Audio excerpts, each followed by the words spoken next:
everybody, my name is Emily, and today I'm going to be doing the first installment in my new internet series called Sketchbook Storytime, where I do either a sketch or a watercolor piece or something while I tell you guys a story about my life.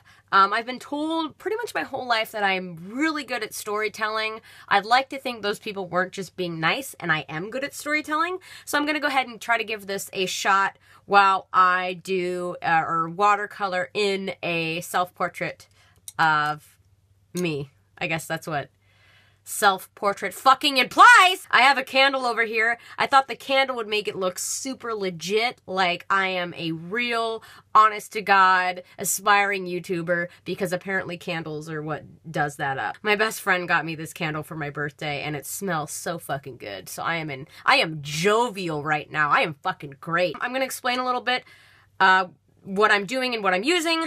This is a visual journal sketchbook, a mixed media visual journal sketchbook. The paper quality is pretty great. I mean, look how thick these bad boys are. Ding, yo. I believe it's a 140 pound press, which is awesome. So far it took the ink okay. There's a little bit of bleedage, but that might just be my fault. I did make a mistake with my dip pen because I'm a fucking klutz, and there's a little like drop there, and there were a couple drops here, so I'm just like, okay, well, we'll just go ahead and take care of that. For brushes, I'm going to be using two of the Princeton 4050R. They're amazing. They're synthetic. Oh, what's that? Oh no. It's a flaccid hair. I'm going to have to pick that out with a pair of tweezers. And then I'm going to,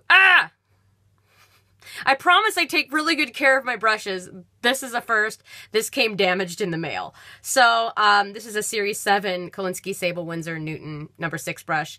I'm going to try to work with it a little bit better. And then I'm also going to be using a rag.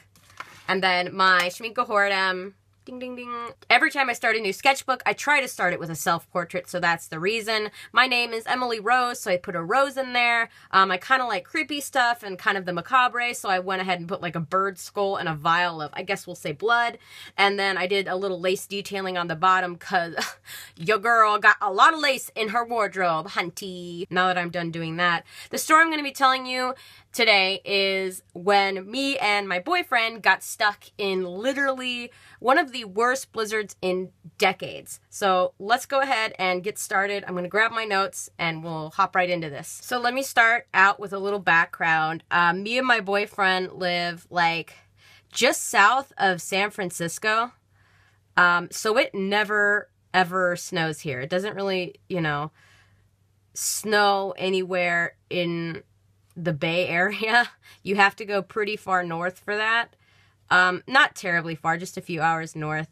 And obviously southern, you know, the farther south you go, you are not going to find any fucking snow. So it was around Valentine's Day, and my boyfriend was at work, and this man came around selling vacation packages, like to travel to Reno, which is Reno, Nevada. They have a lot of casinos. It's kind of like a poor man. I don't mean a poor man. I actually love Reno. Poor man's Las Vegas. Some people consider it, which I think is silly. I think it's awesome. I hope this doesn't look too orange. I'm a very yellow, pale girl. So this might end up being too dark, but if that's the case, I think I'll come in and like scrub out some of the paint under my eyes. A little background about my boyfriend. His name's Ben. He is kind of known for being like super gullible and people like being able to convince him of anything. There are a couple stories for another time, but he's just like really, really gullible, and you can get him to pretty much buy and believe anything if you like talk to him enough or if he respects you enough. And sometimes not even if he respects you enough, if he just knows you and you tell him like, oh, this will be great. And he'll be like, oh, sure, I'll spend $100 on this. So this guy was going around selling vacation packages that seemed like pretty much too good to be true. Like you get, the vacation package was if you spend $50 now, to give this random guy just walking around selling vacation packages $50, he'll go ahead and, yeah, let me scrub out some down here. I'll do that Kim Kardashian highlight, girl. If you give this man $50, you will get a 2-night stay in the Pepper Mill, which is a pretty famous like really nice casino hotel in Reno. It's pretty old and it's been there forever. So if you give him $50, you get a 2-night stay with anyone you want to take. So it's like a 2-person deal. And keep in mind, this was around Valentine's Day.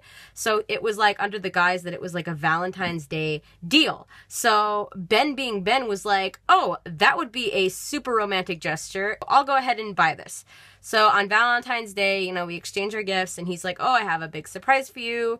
And he presented me with the flyers. And I was a little skeptical because all his coworkers were like, dude, you're just getting fucked over right now. Like, this guy is totally taking you for a ride. I was like, okay, well, if you think it's legit, and we kind of did a lot of research, and it seemed legit. So we were like, okay, so that's cool. And you can cash it in at any time. About a month goes by, and he gets some time off work, and we're like, okay, we're gonna do this. We've decided we're gonna go, and we are going to cash in these days. So we call, and Ben finds out that if under a normal circumstance, you can upgrade your tickets to like a higher, like a suite. So he was just like, meh, you know, might as well call and ask. They'll probably say no because it's a special, you know, it's a special and they probably won't let us upgrade.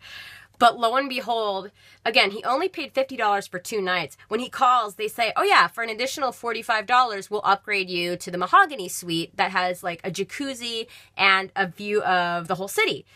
And we're like, holy shit, okay, yeah, done. So we paid the additional $45, so in total it was like $95.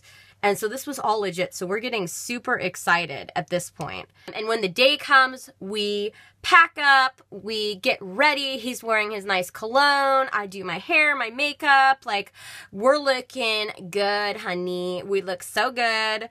You know, eyebrows on point, I did my nails. We weren't terribly smart. We're from a place that doesn't snow. I grew up in a place that snows like fucking hell in the winter, so I should have known better. I understand why he didn't check, but we just didn't check the weather before we left. And if you didn't know this, it's north enough that it will start to get kind of, you know, snowy. Because it's fucking cold going that way. It doesn't matter that it's Nevada, it still fucking snows. We leave and we're going, and about like an hour and a half, because this is like 3.5, 4 hours in traffic away from us. And as we go, it's starting to get snowy. And we're like, okay, not a huge deal. It was just a soft snow. We weren't necessarily alarmed at this point, but I also knew like, oh shit, we have to get chains, and getting chains along the way is going to cost a fortune because these people are waiting and preying on people who didn't think it was going to snow and need chains. So we get the chains, and it's not that big of a deal, but we're waiting for the guy to apply them, and we're like actually like really enjoying the fact that, oh my god, it's snowing, it looks beautiful out. We actually went out, it was so cute. We went out and had a snowball fight in the like aside, because you stop at like a gas station kind of place. It's like a stop and go. And so we have a snowball fight. It was totally romantic and cute. And then the guy puts the chains on our car and we're sent off. Okay, there you go. Everything's great. What ends up happening next is kind of like, at this point, it's fucking snowing, Emily. Why didn't you fucking check the Doppler? We're driving and the snow is getting worse and worse and worse, and it's really coming down hard. So hard that we have to be stuck behind, you know, that machine when it's really snowy that drops the salt to make sure the roads are clear. We're stuck behind that thing for hours. It is taking us forever to get to Reno, and we're kind of stressed out at this point, but it's still not that big of a deal. So I'm calling my mom, who at this point hadn't moved back home to where it's snowy. So I'm like, Mom, guess what? I'm stuck in snow. And she's like, oh, honey, that's so fun. I'm so jealous. Send me pictures. And then she says, just be careful. Don't forget you have to take your chains off eventually when you get to the point like near the city. There's like a point where you have to take your chains off. I was like, oh yeah, no problem. I had never put chains on or taken chains off in my life, nor had Ben. By the way, before anyone says anything, I know this is bleeding into that. I thought it was dry. I'm an idiot. We get past kind of the worst part of the snow.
So as we continued on, we kind of were able to push out of the area that was heavily snowing. So it kind of slowed up and it turned into almost like a sleet.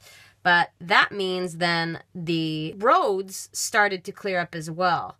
So when the roads start to clear up, you need to, as my mother said, take the chains off your car. So we pulled over to a kind of middle of nowhere zone. Like, it was literally the middle of nowhere. When you are heading up into Reno, I guess it's like a hill you go up on. And keep in mind, since we were out for hours, we were stuck in the dark.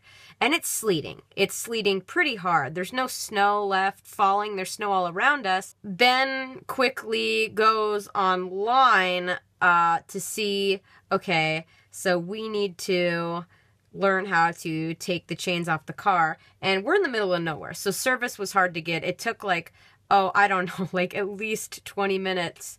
And we're low on fuel, keep in mind. Like, we have not been able to refuel, and we were stupid and didn't refuel at the place where we were getting our chains. So it takes forever for him to find he couldn't load a video, so he loaded just like an instructional, like WikiHow kind of thing. You know, there's like a little latch that you're supposed to undo, and he gets out of the car. He's kind of frustrated because it's like, again, it's pouring sleet, like this thick, icy, gross, you know, the roads are brown at this point. It's just nasty outside. And so he gets out, and, you know, Ben's a musician. He's a professional musician and a violist, and he works with his hands. So he needs to get his hands insured, because if they're gone, he can't, you know, he can't do anything about it. And it's freezing outside, absolutely freezing. Ben goes out, and I see him at the, you know, behind the tire, fiddling with it, trying to get it out and getting the chain off the tire, and he can't. And he looks up, and I can tell he's like panicking. Like, there's this like very like specific way his face looks when he's panicking. And I can tell at this point. I go outside, and we go in the back of our car, and we get a flashlight, and I'm like, don't worry, we will, you know, we'll get this taken care of, and I'll just stand behind you and shine the flashlight, and you can see the latch. Unfortunately, Ben's hands are really big, bigger than I think his body. Like, he's only 6 foot, and I think his hands were meant for someone who should have played basketball. They're huge. And it's kind of hard for him to get behind the tire and kind of fiddle with the, you know, what would be the chains. And he can't feel anything, and he can't see anything, and he's getting kind of frustrated. And at this point, I'm getting a little nervous, because this is like, so far it was 5 minutes of fiddling, and we can't get the chains off, and our fuel is kind of low.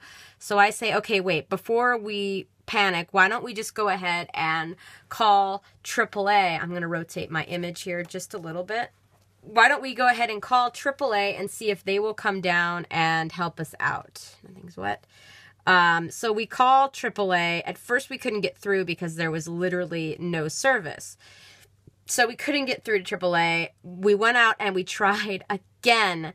And this time, you know, it's really heavily sleeting. It is really cold outside. And Ben and I are both shivering. And I feel awful, because it's like he has to stand out there and do all this. And I'm just standing there with a flashlight. So I say, okay, here's an idea. And I kind of like latch onto his back like a fucking koala bear to try to keep him warm and keep the snow and sleet, or the sleet, from soaking him. And it's helping a little bit, but it's also kind of obstructing his movement. At this point, we're freaking out. We're low on fuel. And it's not like we're gonna die low on fuel, but we're starting to like run low. And there's no one. It's late at night at this point. I think it was almost like, I don't know, midnight. I don't know how late it was, but there was no one on the road. We were freaking out. We didn't have any service, and we were like another, you know, I would guess 30 minutes out of Reno, 30, 40 minutes. And, you know, we're in the middle. There's like wooded area around us. It's not a good place to be. So, you know, we're both soaking wet. I am in tears, like, oh God, this is scary. Like, I don't know what we're gonna do. It's so cold out here.